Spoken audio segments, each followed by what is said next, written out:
कर दियो।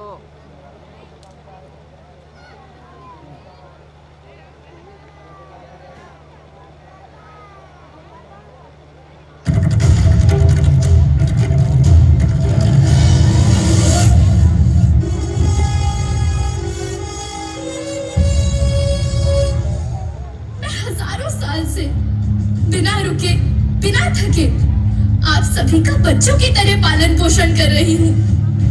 मैं तब भी थी जब आप लोग नहीं थे और मैं तब भी रहूंगी जब आप लोग नहीं रहेंगे। पर अब ऐसा लगता है कि मैं थक रही हूँ। आपकी धरती माँ थक रही है। रसायनों का छिड़काव, रासायनिक खाद और इन सब के कारण पानी एवं हवा में जहरीलापन, यही कारण है कि मैं थक रही हूँ। क्या आप जानते हैं कि इन रसायनों के जहरीलेपन से मेरी मिट्टी वैसे ही जलती है जैसे आपके शरीर पर कोई तेजाब डाल दे। लगता है मेरे बच्चों को मेरे दुख का अंदाजा नहीं है। मेरी मिट्टी बंजर हो रही है। ये रसायन मेरी मिट्टी के उपजाऊपन को खत्म कर रहे हैं और उससे पाए जाने वाला नमक मेरे शरीर पर मिर्च की तरह जल रहा है।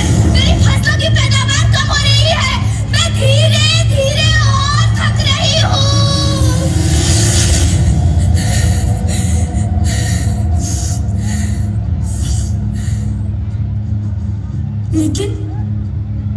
लेकिन अब मुझे याद आता है कि पहले मैं बहुत सुंदर थी, बहुत प्रसन्न थी, हमेशा हंसती थी।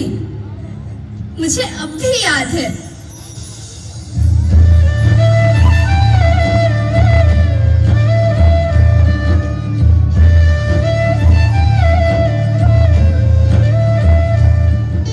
मैं तुम्हारी माँ सुंदर क्यों ना होती? मुझे तो सुंदर होना ही था, क्योंकि बीते जमाने में आप मेरे बच्चे ही तो अपनी माँ के रखवाले थे। आप लोग प्राकृतिक खेती करते थे और फिर हमारी सभ्यता में तो प्रार्थना में धरती कल्याण की है। ओम द्यौ शांति, अंतरिक्षः शांति, पृथ्वी शांति, औषधयः शांति, वनस्पतयः शांति। ओम शांति शांति शांति।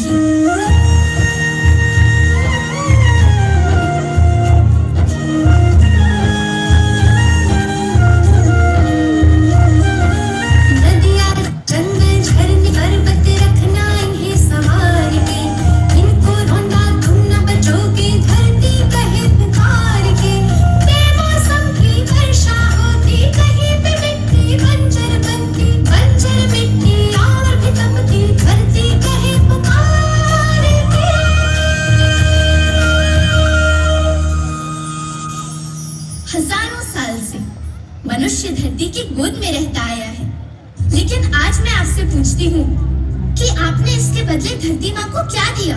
ये जहरीले रसायन व प्राकृतिक खाद जो मिट्टी को बंजर कर रहे हैं, उर्वरकता को बर्बाद कर रहे हैं।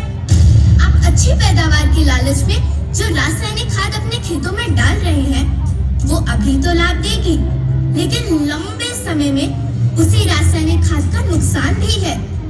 रासायनिक खाद जहर समान है और तो और फसलों में पानी की खपत भी बढ़ गई है, जिससे खेती की लागत बढ़ रही है और पानी का स्तर जमीन के काफी नीचे जा रहा है।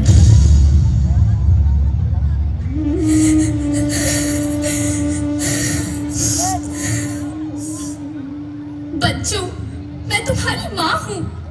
मैंने तुम्हें सुख से जीने के लिए पर्याप्त संसाधन दिए हैं, पर तुम्हारे लालच की पूर्ति के लिए नहीं दिए।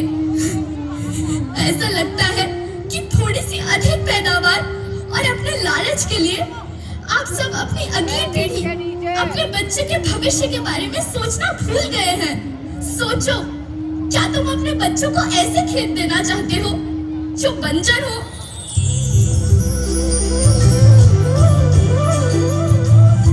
अरे तुम तो विंध्य की बेटी हो, मध्य प्रदेश की बेटी हो, भारत की बेटी हो। आओ, तुम ही मेरे बच्चों को कुछ बताओ। धरती माँ, हम तो अपने विंध्य के सवै जनन का चाही थी कि प्राकृतिक खेती या समय के माप बन चुकी है। प्राकृतिक खेती या उद्देश्य के साथ होत है कि जौने जमीन और हमरे मिट्टी की उर्वरकता बनी रहे। हम सबका प्रकृति के साथ मित्र जैसा व्यवहार करे चाहिए। हम अपना से आने वाली पीढ़ी की तरफ से यह विषय का ध्यान देके सुने और देखे की विनती करी थी।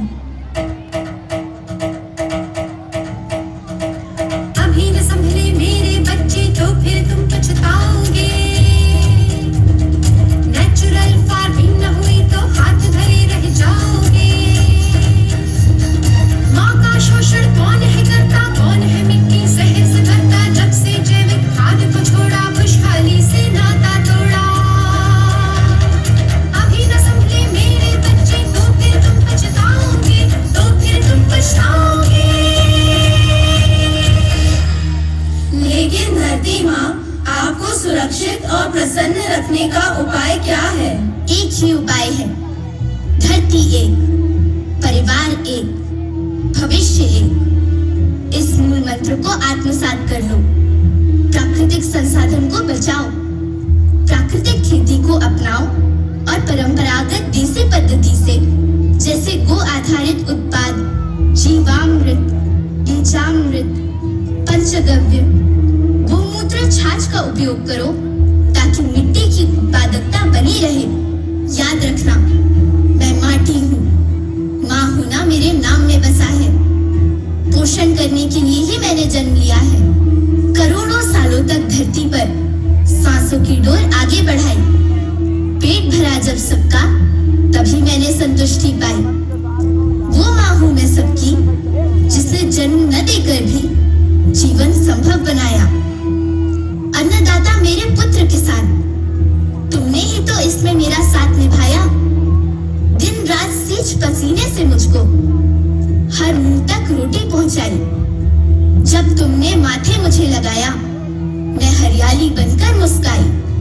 मिट्टी बंजर होने से या धरती के नुकसान से किसी एक देश, एक द्वीप, एक समाज या एक धर्म का नुकसान नहीं है, बल्कि सभी का है, क्योंकि सभी आपस में बंधे हैं। धरती की श्रृंखला टूटी, माला टूटी, सब बिखर जाएंगे।